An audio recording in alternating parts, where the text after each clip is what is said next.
Hello everyone and welcome back to my channel Biophi. So today we are going to start our new chapter, that is chapter 8, and the name of the chapter is Cell, the Unit of Life.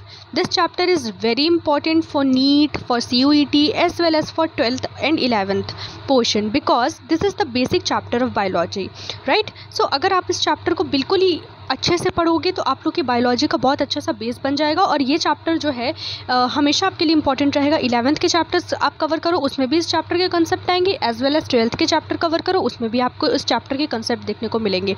और मैं आप लोग को जहाँ पर भी बताऊँ कि पॉइंट इंपॉर्टेंट है वहाँ पर आप उसे हाईलाइट कर लोगे या फिर पेंसिल से मार्क कर लोगे या स्टार मार्क कर लोगे, क्योंकि वो जो पॉइंट है वो कहीं ना कहीं आपसे पूछा जाएगा, इसलिए मैं आपको मार्क करवाऊँगी। तो आप लोग प्लीज़ कंसंट्रेशन से सुनना। और दूसरी बात ये कि अगर आप लोग को कोई भी डाउट हो किसी चीज़ से related, academic non academic doubt, कोई भी इमोशनल कोई शेयर करनी हो, चैप्टर रिलेटेड डाउट हो या स्ट्रेटजी रिलेटेड डाउट हो, आप लोग मुझसे कमेंट सेक्शन में पूछ सकते हो और मैं आप लोग को पक्का रिप्लाई करूँगी, ठीक है?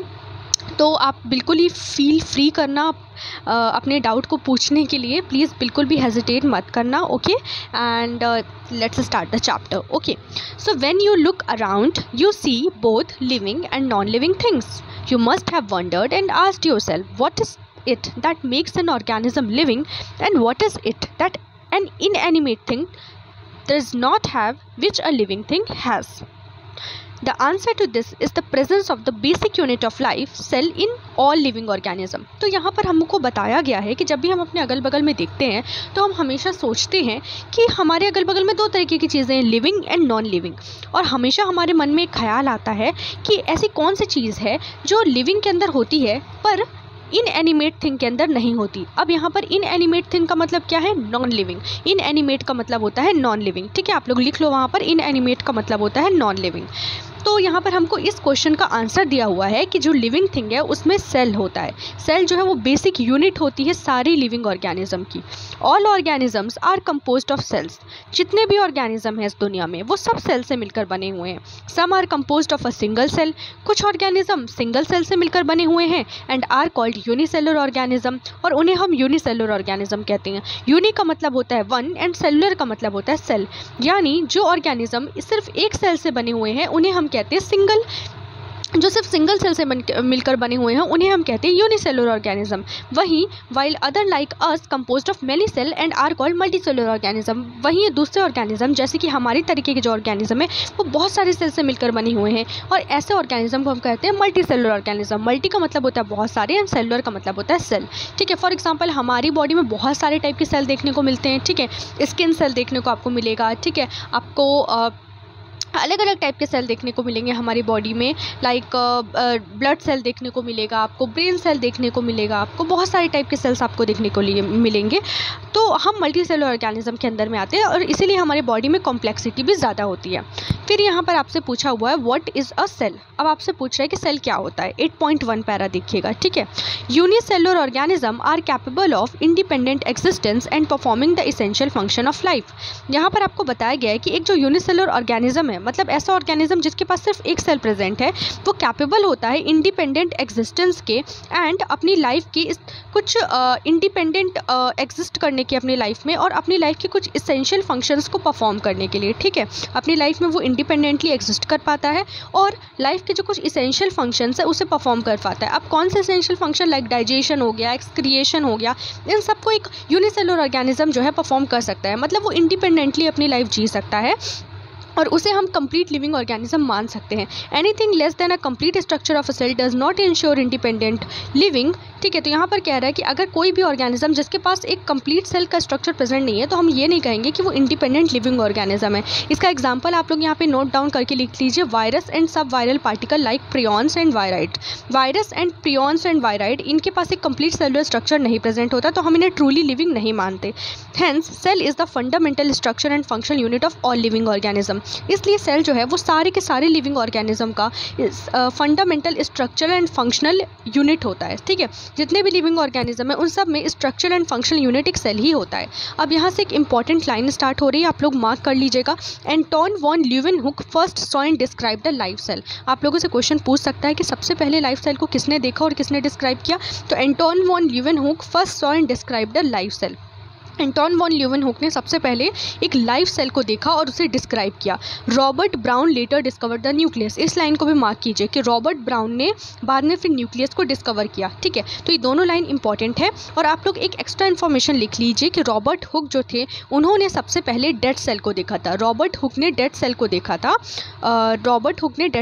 था। कॉर्क की वॉल में। कॉर्क जो है वो अभी हम एनाटॉमी वाले चैप्टर में पढ़ेंगे कि कॉर्क क्या होता है। कॉर्क जो है वो एक पार्ट होता है और इसकी वॉल में रॉबर्ट हुक ने सबसे पहले डेड सेल को देखा था। तो आप यहाँ पे एक एक्स्ट्रा इन्फॉर्मेशन लिख लीजिए कि रॉबर्ट हुक ने सबसे पहले डेड सेल को देखा, एंटोन वॉन ल्यूवेनहुक ने सबसे पहले लाइव सेल को देखा, वहीं रॉबर्ट ब्राउन ने न्यूक्लियस को देखा। ठीक है, रॉबर्ट ब्राउन ने न्यूक्लियस को डिस्कवर किया। आप लोगों से क्वेश्चन तुरंत पूछ सकता है, फिर इन द ब्लैंक्स के फॉर्म में पूछ सकता है, आप लोगों से मैथ द कॉलम के पास फॉर्म में पूछ सकता है, एमसीक्यू की फॉर्म में पूछ सकता है। तो ये लाइन इंपॉर्टेंट है। The invention of the microscope and its improvement leading to the electron microscope revealed all the structural details of the cell. जब माइक्रोस्कोप का इन्वेंशन हुआ और फिर जब उस माइक्रोस्कोप में इंप्रूवमेंट हुआ और इलेक्ट्रॉन माइक्रोस्कोप बना, तब इस सेल का एक स्ट्रक्चरल डिटेल हमारे सामने आया। तो ये पॉइंट आप लोग याद रखिएगा, इलेक्ट्रॉन माइक्रोस्कोप ने ही जो स्ट्रक्चरल डिटेल है सेल की उसको रिवील किया था। ये पॉइंट भी कहीं ना कहीं इंपॉर्टेंट है, इसको आप ध्यान में रखिएगा। ठीक है, इसके बाद हम स्टार्ट करेंगे सेल थ्योरी। ठीक है, सेल थ्योरी क्या होता है? In 1838 Matthias Schleiden and a German botanist examined a large number of plant and observe that all plants are composed of different kinds of cells which form the tissue of the plant. 1838 में Matheus Leiden जो कि एक German botanist थे, उन्होंने large number of plant को observe किया, देखा और बताया कि जितने भी प्लांट हैं वो अलग अलग टाइप के सेल से मिलकर बने हुए होते हैं और यही सेल जो है वो आगे जाकर टिश्यू बनाते हैं। तो आप लोग इस पूरी लाइन को मार्क कीजिए। In 1838 Matthias Schleiden a German botanist examined a large number of plant and observe that all plant are composed of different kind of cell which form the tissue of the plant. At about the same time Theodore Schwann in 1839, a British zoologist, studied different type of animal cells and reported that cells has a thin outer layer which is today known as the plasma membrane. ठीक है, तो उसी same समय में Theodore Shawn जो 1839 का समय था उसमें, जो कि एक ब्रिटिश जूलॉजिस्ट ने थे, उन्होंने डिफरेंट टाइप के एनिमल सेल को स्टडी किया और बताया कि जो एनिमल सेल है उसके बाहर एक थिन आउटर लेयर है जिसको हम आज प्लाज्मा मेम्ब्रेन के नाम से जानते हैं। तो फिर से आप इस लाइन को मार्क कीजिए। इन at the same time, Theodore Schwann in 1839, a British zoologist studied different type of animal cell and reported that cell had a thin outer layer which is today known as the plasma membrane. इसको भी mark कर लीजिए, इसके आगे वाली line को भी आप लोग को मार्क करना है। He also concluded based on his studies on plant tissue that the presence of cell wall is a unique character of plant cell. तो शॉन ने हमें ये भी बताया कि जो प्लांट टिश्यू होते हैं उनमें जो प्लांट के जो सेल होते हैं उसमें सेल वॉल एक यूनिक कैरेक्टर होता है प्लांट सेल का। मतलब सेल वॉल सिर्फ प्लांट सेल में प्रेजेंट होती है, एनिमल सेल में प्रेजेंट नहीं होती है। अब आप लोग को यहाँ पर एक कन्फ्यूजन आएगा कि एनिमल सेल की स्टडी किसने की थी, शॉन ने या फिर लीडेन ने। तो आप लोग बताइए। शॉन आपने शॉन के बारे में सुना होगा। शॉन जो है वो एक एनिमल किंगडम के अंदर आता है। शॉन जो है वो एनिमल किंगडम के अंदर आता है। तो थियोडोर शॉन ने एनिमल सेल की स्टडी की थी। इस तरीके से आप लोग याद रख सकते हैं। ठीक है, और जूलॉजिस्ट कौन होता है? जूलॉजिस्ट वो होता है जो कि एनिमल्स की स्टडी करता है। तो जूलॉजिस्ट कौन थे? शॉन, क्योंकि शॉन किसके अंदर आता है? एनिमल किंगडम के अंदर आता है। तो शॉन एनिमल किंगडम के अंदर आता है, इसलिए जूलॉजिस्ट कौन थे? शॉन। ठीक है, और शॉन ने एनिमल सेल की स्टडी की थी। यहाँ से आपका कन्फ्यूजन क्लियर हो जाएगा, right. On the basis of this Schwann proposed the hypothesis that bodies of animal and plant are composed of cells and product of cell. इसके बेसिस पे शॉन ने एक हाइपोथेसिस दिया कि एनिमल और प्लांट की जो बॉडी होती है वो सेल और सेल के प्रोडक्ट से मिलकर बनी होती है। ये लाइन भी आप लोग को पूछी जाएगी, ये बहुत ही कम बार पूछी गई है, इंपॉर्टेंट है, आगे आने वाले एग्जाम्स में आप लोगों से पूछी जा सकती है कि किसने हाइपोथेसिस दिया था, कि जो सबसे पहले किसने हाइपोथेसिस दिया था कि जो एनिमल और प्लांट की बॉडी है वो सेल और सेल के प्रोडक्ट से मिलकर बनती है। तो वो शॉन थे। ठीक है, शॉन ने सबसे पहले ये हाइपोथेसिस दिया था। Schleiden and Schwann together formulated the cell theory. Schleiden and Schwann ने दोनों ने साथ में मिलकर सेल थ्योरी बना दी। This theory however did not explain as how new cells are formed. इस थ्योरी ने ये एक्सप्लेन नहीं किया कि नए सेल्स कैसे बनते थे। फिर आए Rudolf Virchow 1855, first explain that cell divide and new cells are formed from pre existing cell. इस लाइन को मार्क कर लीजिए। रुडोल्फ विर्चो ने सबसे पहले बताया कि सेल डिवाइड करते हैं और जो नए सेल हैं वो पुराने सेल से मिलकर बनते हैं। ओमनिस सेल्यूला ए सेल्यूला।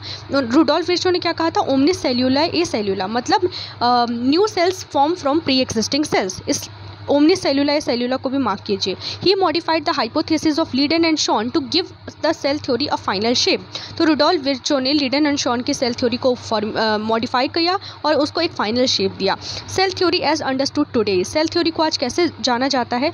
All living organism are composed of cell and product of cell. जितने भी लिविंग ऑर्गेनिज्म है वो सेल से और सेल के प्रोडक्ट से मिलकर बनते हैं। All cells arise from pre existing cell, सारे के सारे सेल जो हैं वो पुराने